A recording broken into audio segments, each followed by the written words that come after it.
Chapter 7 Homecoming.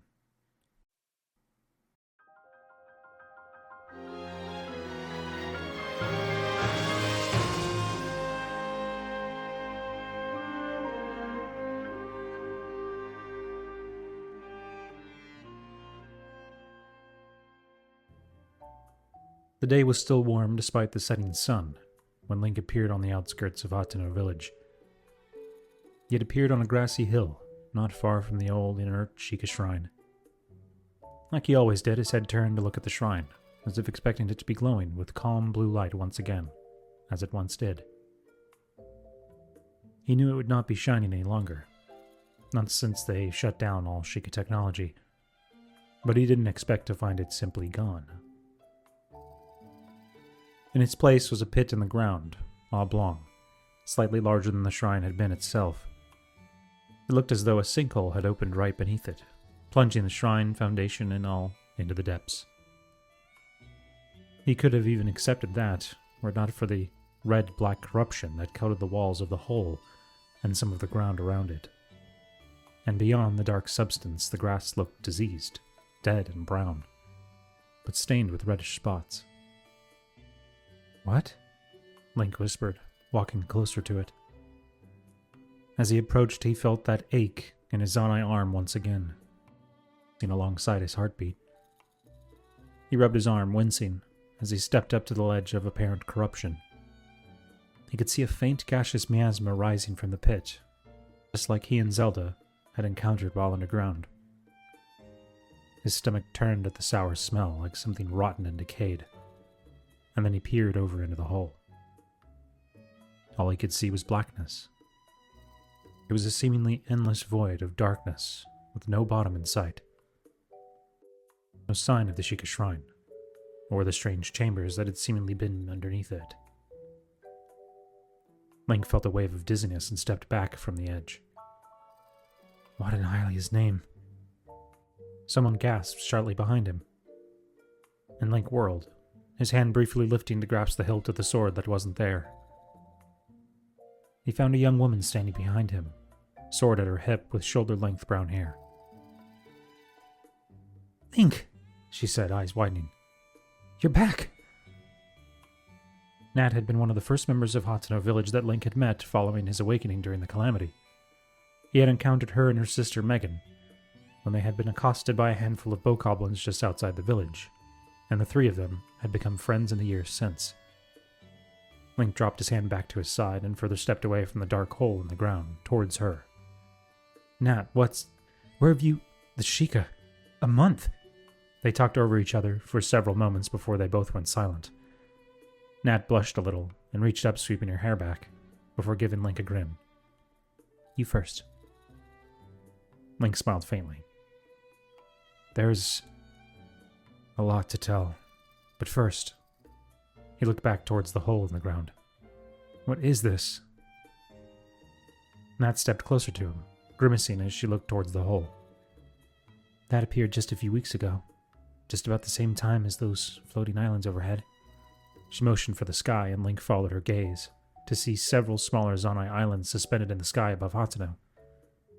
None were nearly so large as the ones he'd traveled once awakening. "It happened overnight," she continued. "There was some kind of earthquake at night, and then when we came over the next morning, we found the Sheikah shrine missing, and that big hole in the ground." "How far does it go down?" Link asked, eyes on the pit once more. His stomach hadn't quite recovered yet from his proximity to it. "No one knows. Most people get woozy when they get too close, and we didn't know if anything was going to come crawling out of it. We've been taking shifts watching the thing, just in case." "Good idea." Link rubbed his left arm as that phantom pain returned. Though the pain itself seemed to originate in his forearm, he could feel hints of its that seemed to spread throughout his body. It wasn't as sharp as some of his other experiences, but it was distracting. "Okay, now, what happened to you, Link?" Where's Zelda? And gods, what happened to your arm? TotK Village had changed in the last 6 years. It had shrunk in population somewhat, as more Hylians traveled towards central Hyrule to make new lives for themselves, though it was still the largest of the Hylian towns. The destruction caused by the siege had long since been repaired, and the only signs that this had once been the site of the battle were the stone wall that had been erected around the village, and the expanded cemetery at the base of the large hill. And the scars, of course. Many villagers still bore physical and emotional scars from that battle. Many of the new buildings were built with an architectural style reminiscent of the Hudson Construction Company, while others were made of more typical brick and plaster. The result was an incongruous look that drove Zelda crazy, though she never admitted it to anyone but Link. It didn't help that the variety of colors presented by the new buildings often clashed terribly with their neighbors. Despite its shrinking population, it had grown in other ways. There were many more young children in the village now, the end of the calamity having led to a population boom among not only Hylians, but nearly every Hyrulean race, save for the Gorons. And then there were the migrants, descendants of those who had successfully fled Hyrule during the calamity, and subsequently chosen to travel back to their country of old once the crisis was over. Those travelers had been an incredible boon to TotK Village, many bringing skills and trade that Hyrule desperately needed if it were to ever grow into a nation again. One never realized just how important good wheelwrights were until travel became much more commonplace. Link felt the dread setting into the pit of his stomach. He followed Nat out into the village proper. She told him how scared some of the villagers were during his absence and the other strange occurrences. Some had returned to the village and reported the way the castle had lifted into the air, and others reported monsters roaming the countryside. Some had even abandoned homes and settlements established following the calamity to come back and stay with family. He knew he had given the people hope. He had been that beacon, that savior, the champion of Hyrule to these people and all others. But gods, he didn't want to be. Not tonight. He dreaded the questions, the demands for answers. Nat had suggested that he sneak back to his own home first and make an appearance in the morning, but as soon as she told him about the people's fears, he knew he had no choice. As he walked into town, he stood tall and even tied his hair back with a leather cord that Nat had provided. He'd considered finding a way to cover up his left arm entirely, but decided against it. Those were questions he'd have to confront eventually, anyway, and Nat was terrible at keeping secrets. He'd already donned a fresh tunic, having been given one while at Lookout Landing, just in case this very situation presented itself. Something like a genuine cry of joy went out among the handful of villagers who saw him first. Thad was there, the farmer having traveled from his countryside farm into town. The man grinned broadly, hurrying forward to greet Link. Prima was there with her husband, Wharton, her hands on her swollen belly. She'd barely been showing her pregnancy before he and Zelda had departed. The elderly Uma wiped at her eyes, overcome with emotion at the sight of Link's return. They and a dozen others quickly gathered around Link and Nat, their voices a cacophony, their faces alight with joy and relief. Others dashed off, calling out as they ran past houses, exclaiming that Link had returned. Doors opened, voices answered with questions and alarm. And before Link even had a chance to answer a single question, the dozen had nearly doubled. He started, but those around him hadn't stopped speaking over each other. He heard hints of questions, words without context. Every time he tried to focus on one voice, someone else seemed to jostle others for his attention.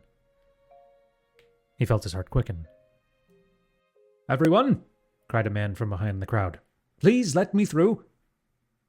Reed, the village mayor, pushed his way to the front.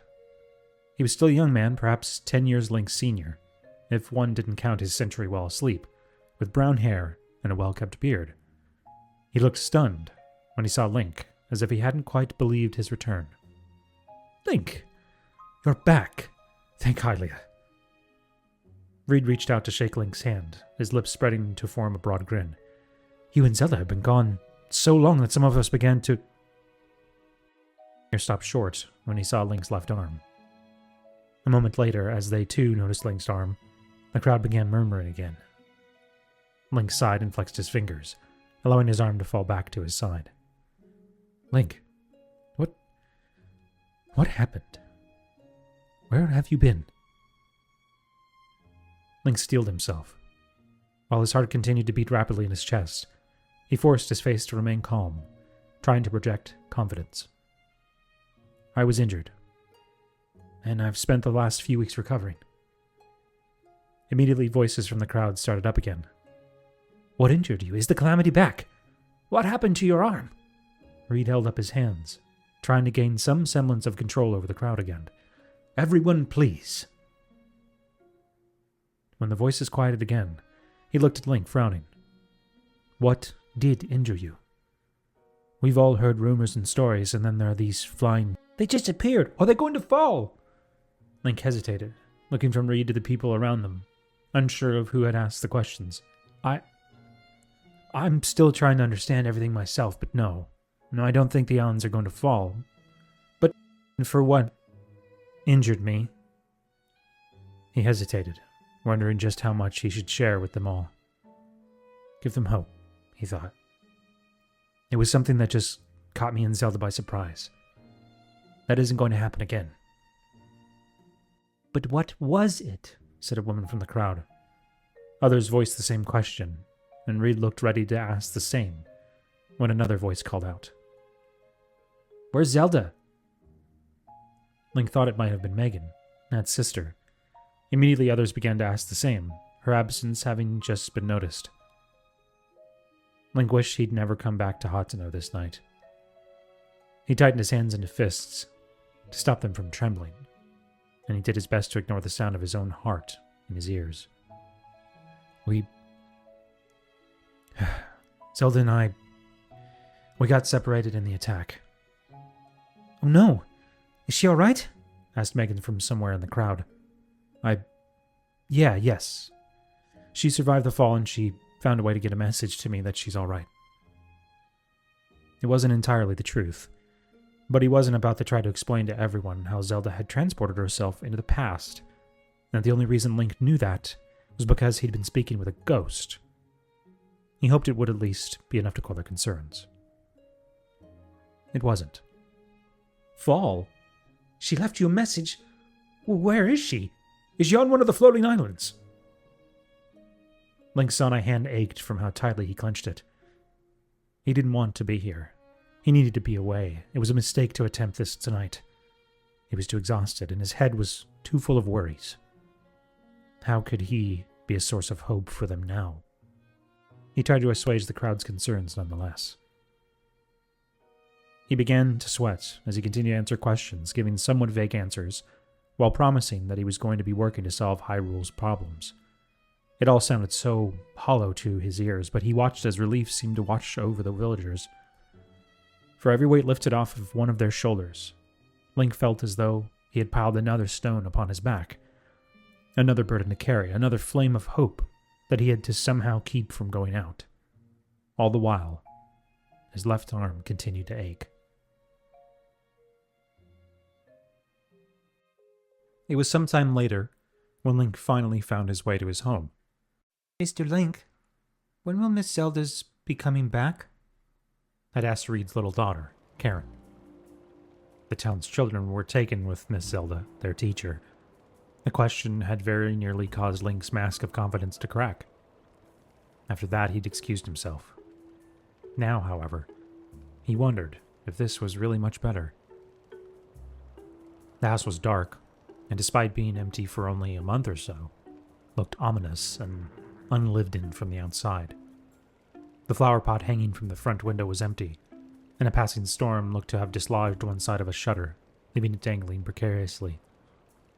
A pile of firewood sat against the side of the house, and a woodcutter's axe leaned up against it. He looked up at the empty house, feeling the lump in his throat as he considered walking through the front door and confronting Zelda's absence. Now that he was here, he found that he couldn't quite force himself to do it yet, and instead he turned, walking around the side of the house, There he found the small stable that he and Bolson had built together right after Calamity Ganon's defeat. As he stepped closer, he heard a horse whinny from within. The sound brought a small smile to his lips. As he stepped inside, he saw a brown-haired horse looking out from one of the two stalls. Spirit's large, brown eye caught sight of Link, and the horse immediately tossed his head in anticipation. "Hey, boy," Link said, stepping forward and reaching up to pull Spirit's face down to meet his. He pressed his forehead to Spirit's muzzle and inhaled deeply of his horse's scent. "I know, boy. I missed you too." He was glad to see that Reed's wife, Clavia, had kept up with the horses in his absence. The stable looked clean, and Spirit looked well fed, perhaps a little too well fed. In the next stall over, another horse, this one all white save for its golden yellow mane, poked her head out, looking at Link curiously. Liberty was always more reserved than Spirit, in an ironic reversal from their masters' personalities.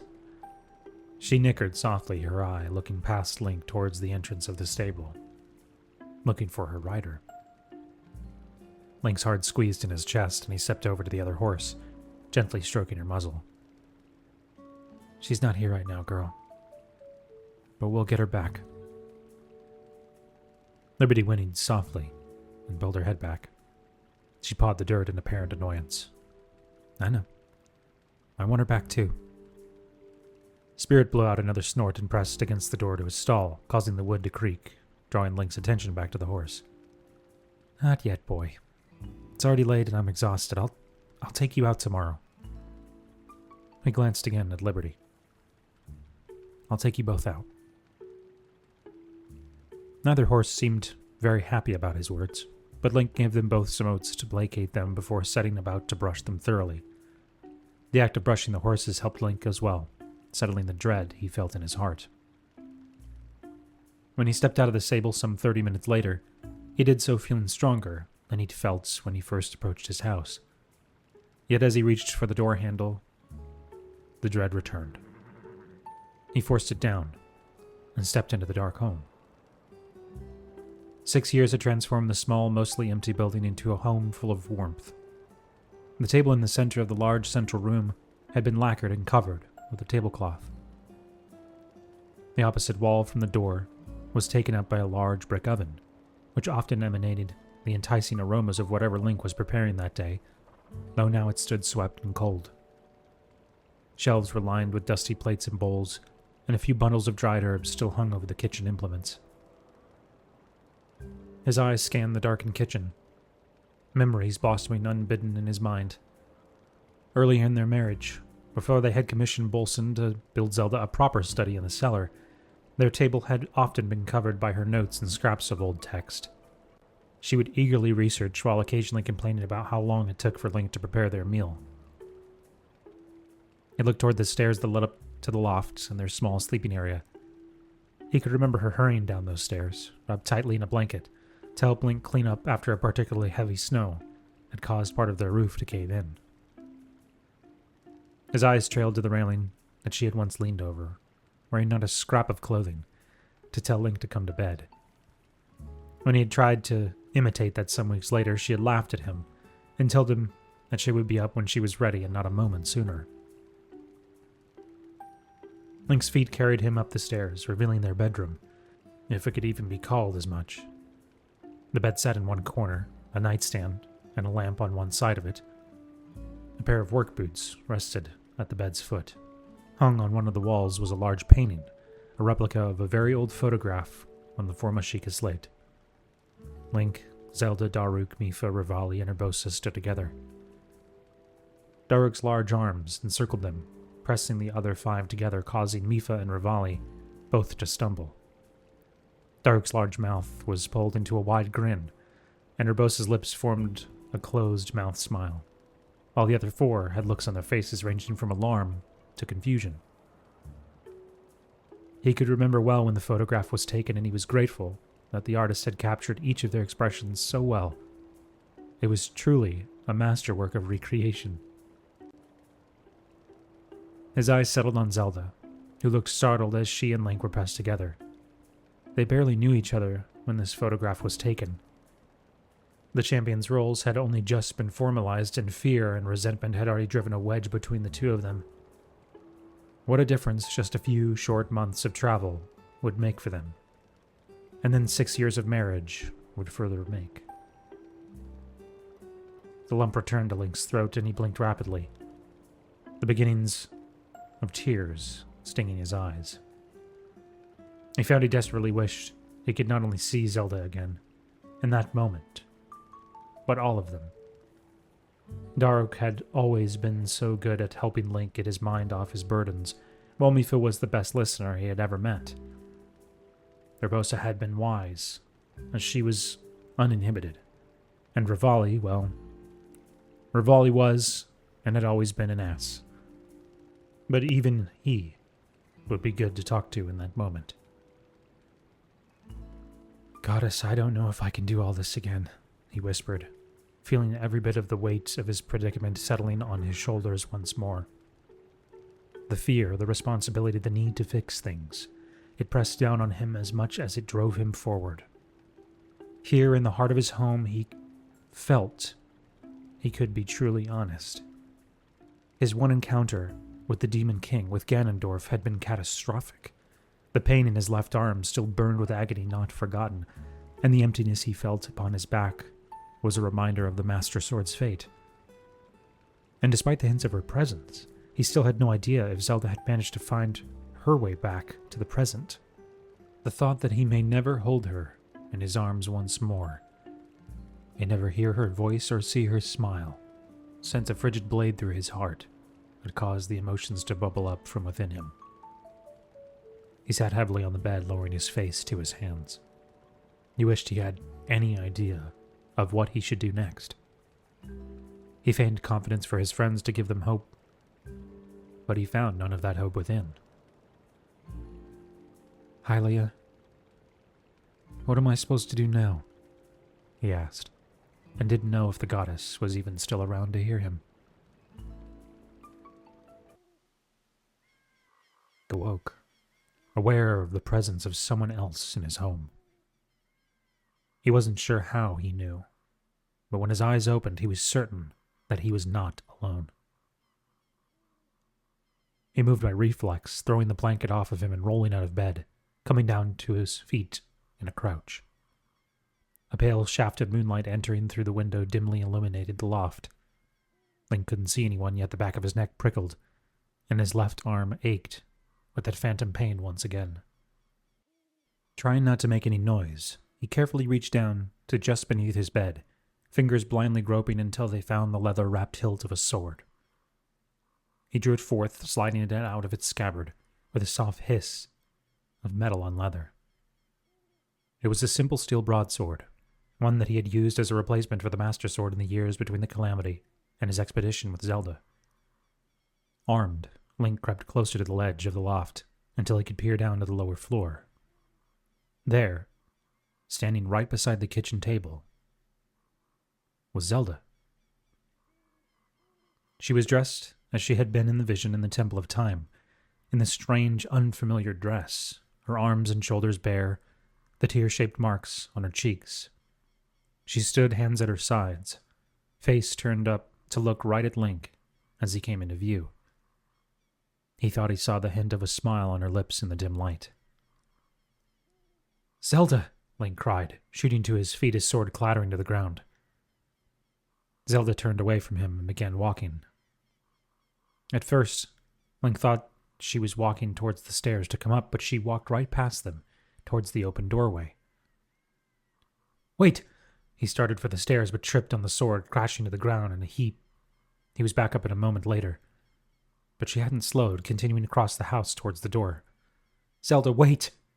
He bolted down the stairs, struggling to keep his balance, but she had already stepped out of the house and into the night's darkness.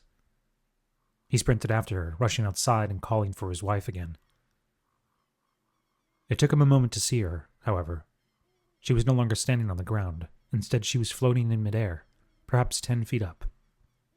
She met his gaze as he looked up, reaching a hand towards her, and she continued to rise. She began to shine, with a golden light. "No! Where are you? Zelda!" She remained silent but kept climbing higher, glowing with increasing brightness, resembling a beacon in the dark. Suddenly, she erupted into radiance, her form dissolving as she transformed into pure light, streaking across the sky like a shooting star. Link's hand fell slowly, the burning pain fading as Zelda passed from his sight. His heart pounded in his chest, and his mind was bewildered by what he had just seen. Had that truly been her? Was it like before, an echo of her power, as Rauru called it?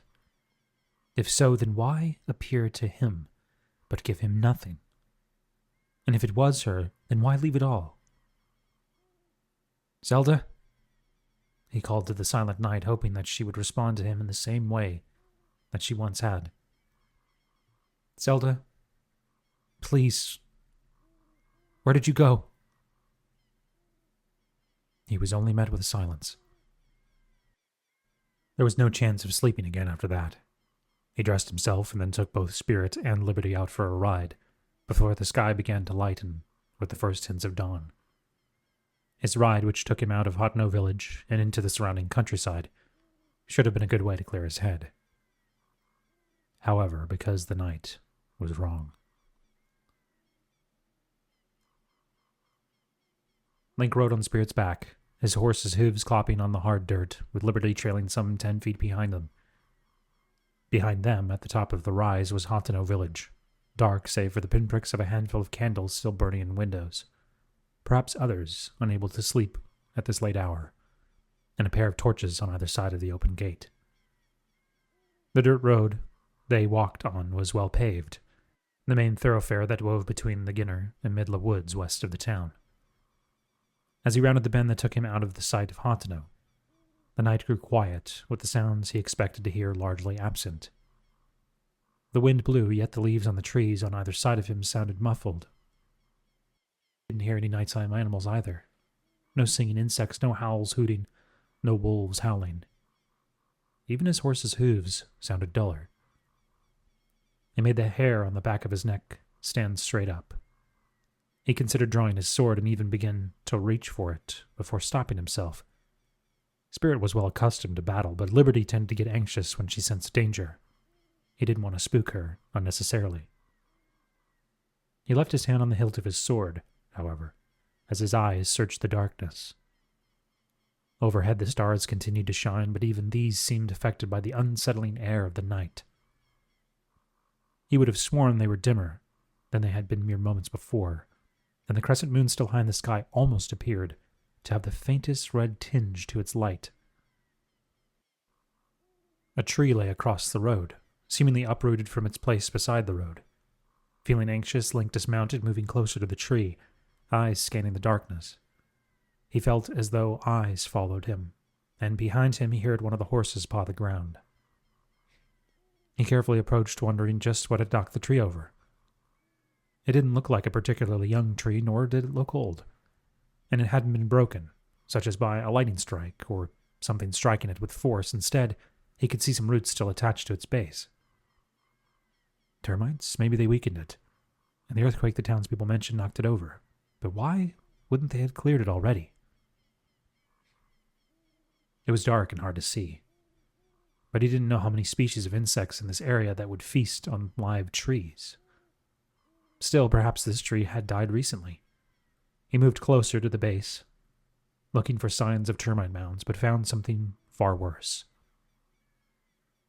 The tree's roots appeared shriveled, seemingly rotted from within, while the grass and other plants surrounding the tree looked unhealthy. Their leaves and stalks drooped and were marked with blotches of red on black that he recognized.